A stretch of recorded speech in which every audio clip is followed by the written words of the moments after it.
G'day friends and fans, welcome to Dave Talk Stuff. What is toxic empathy or toxic compassion?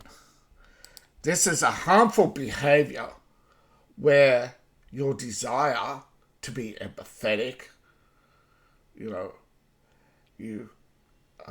is overwhelming, and you are harming yourself by prioritizing short-term emotional comfort over long-term well-being.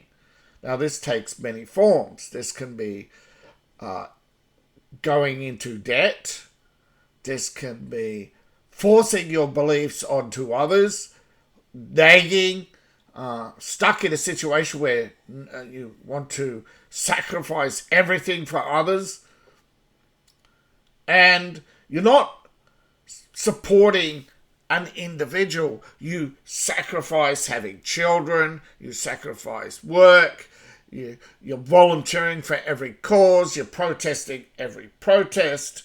You have become a cliche where you put everything into others and you support others instead of flourishing yourself. And the irony is, women go around saying, I don't want to support no man, and then they basically pour everything into protesting every weekend, making stupid TikTok videos about how they can't find no good man, prioritizing short-term relationships, and then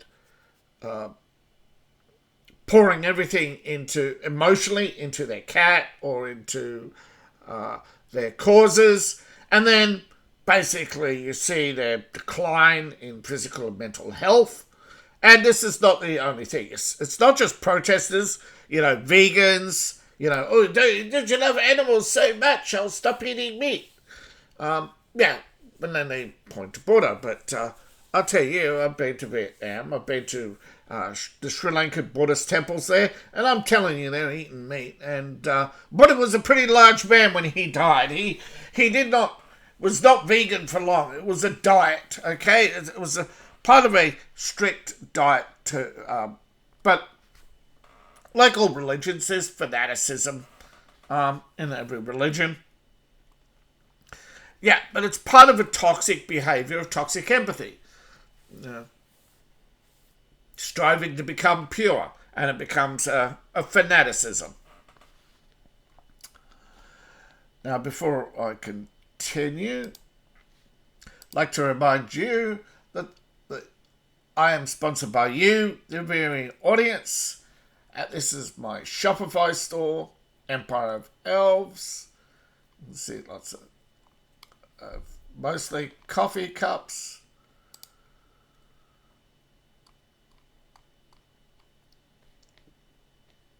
But I have more to come.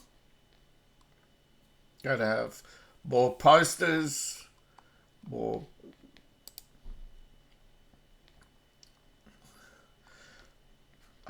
got travel mugs, stainless steel water bottles, carry bags, book bags, gift bags.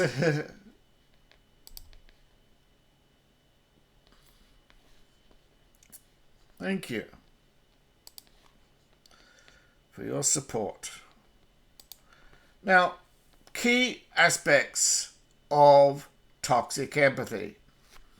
Enabling. This is where you're constantly covering for other people's mistakes. You're making excuses, and instead of allowing them to face consequences, you never hold people accountable. Rescuing.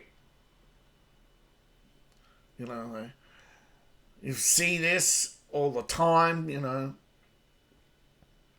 They have to, parents particularly, who follow their kids everywhere on the playground. They take them to the park and they hover over them.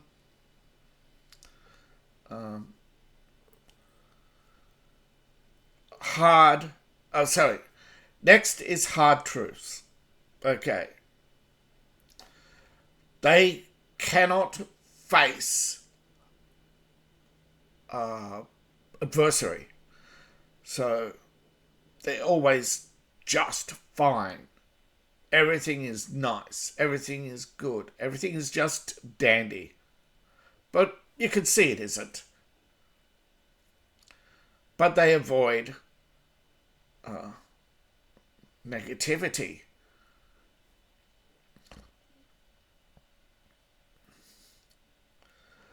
Prioritizing feelings over facts. This is the most common behavior of a toxic person.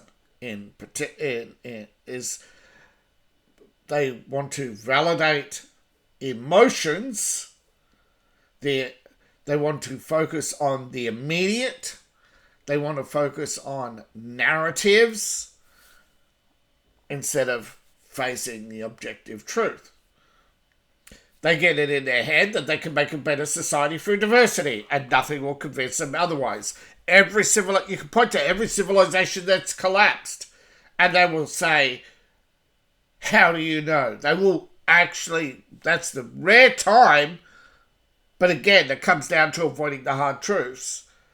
They do avoid confrontation, but they will be confrontational to protect their ego, to protect their ideology, to protect their stance on issues. Okay? It's called sanguine, I believe. It's an underused word, constantly misunderstood. People just think of sanguine as quiet and peaceful person. No, they're a raging volcano with a calm surface.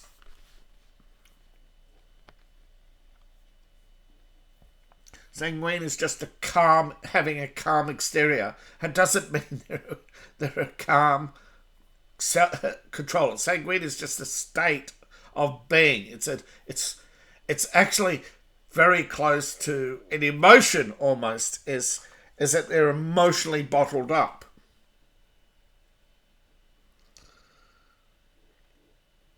Burnout, they will keep going until exhausted. They self-sacrifice. They believe they have to sacrifice themselves for others, even though they are consumed by other people's problems, ignoring their own, or just having no success for themselves because of some sort of guilt. We see this in women who sleep around in their youth, who turn into pious nuns. We see this with women who want to rescue youth from the dangers of drugs, but they go about it in a don't do drugs, kids. They don't relate their own personal journey and give broad, meaningful condemnations to bad behavior. No, they're overreactive. So when it comes to self-sacrifice, it's always over the top, and they reach and they keep going until they burn out. And the problem is when they recover, or if they recover, they do it again. This is why more and more women are having heart attacks, because they sacrifice their health not for success, but for other people's success. And the problem with toxic empathy is that it's aimed at groups, not an individual. They won't do this for a man, but they'll do it for large groups of ethnic groups, thinking, oh, this will make them happy, and it doesn't. You can't make ungrateful people happy. They remain ungrateful because it's a learned behavior. See, toxic empathy teaches ungrateful people that they can manipulate you by simply being ungrateful. And this is where you get performative feminism from, right? Toxic empathy becomes a performance. You prioritize looking good, appearances, having all the right trends, the right clothes, the right catchphrases, buzzwords, disliking things because other people dislike them, and prioritizing, of course, empathy, right? Empathy.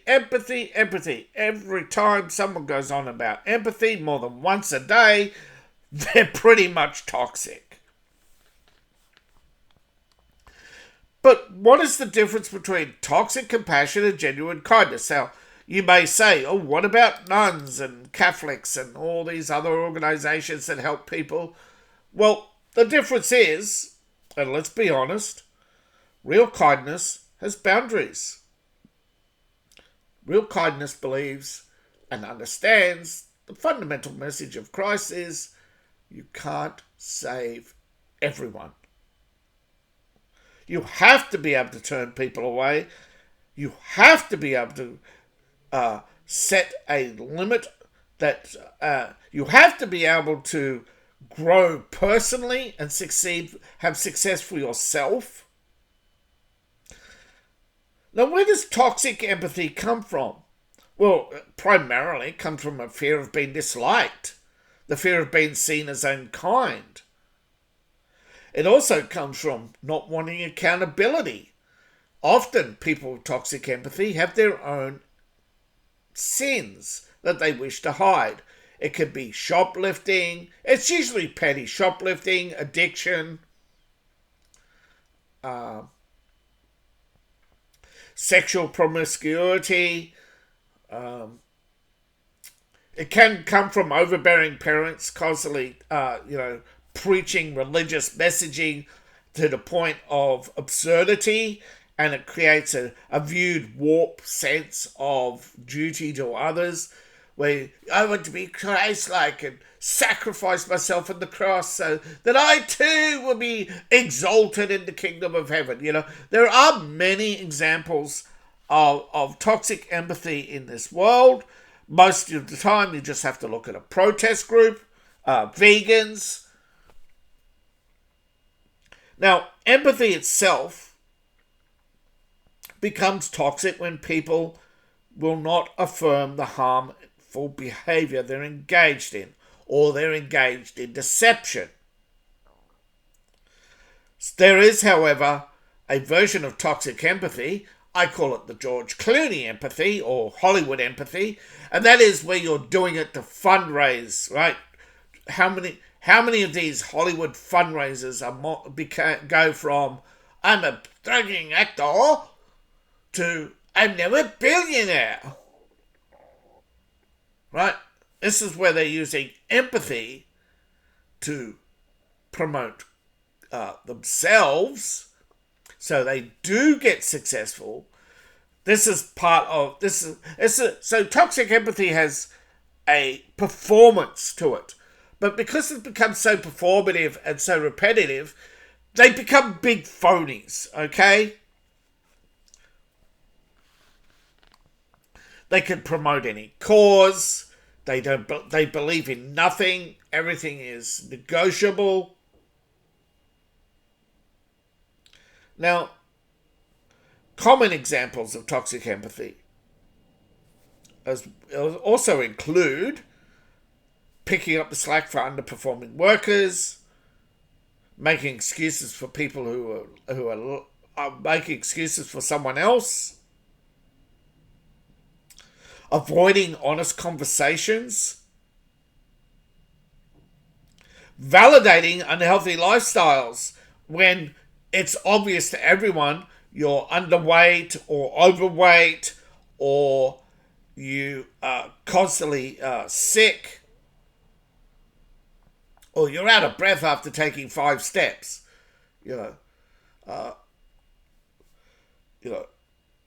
These are all right.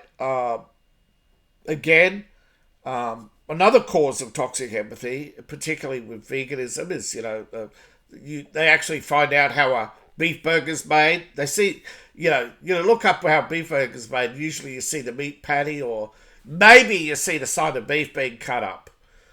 But yeah, I don't recommend anyone, right, I've seen an animal. I have actually beheaded chickens and put them in boilers to remove feathers, to clean the body, to remove everything. I've had my hand right up there, find the gall, pull it all out.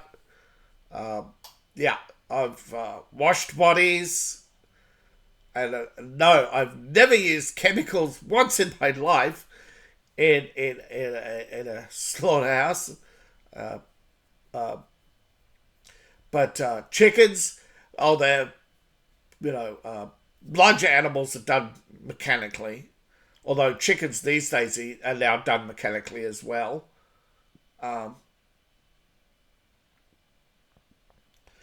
But I have seen various animals, and I know for some people I've seen it, the shift from curiosity to horror. So, yeah. And there's no way of knowing beforehand. There's no preparing the mind. So this can shatter people's ego if they don't understand where food comes from. And this is what happens to a lot of vegans. They see suffering and it horrifies them. Now, I don't mean, oh, that disgusts me, I won't do that, be horrify. It's, oh my God, I've got to stop this. This is a crime against humanity. This is terrible. This is worse than beating someone up or sexual assault. They treat it. They treat killing an animal the same as killing a person, and in fact, they actually consider animals higher life forms because they're so innocent. And so, again, you heard that inflection. Oh, so innocent. When they go from low to high. There are people who talk like that. They often have the trait of toxic empathy because they're hyperbolic, and hyperbolic people raise their voices in ever increasing volumes. I know this. I have had issues. I have had emotional breakdowns, and so I understand toxic empathy. Toxic empathy can also come from when you love a family member so much. You feel so much love and warmth and care for them, and as they're aging and you take care of them, it can take its toll on you in many ways when they die, because you just lost your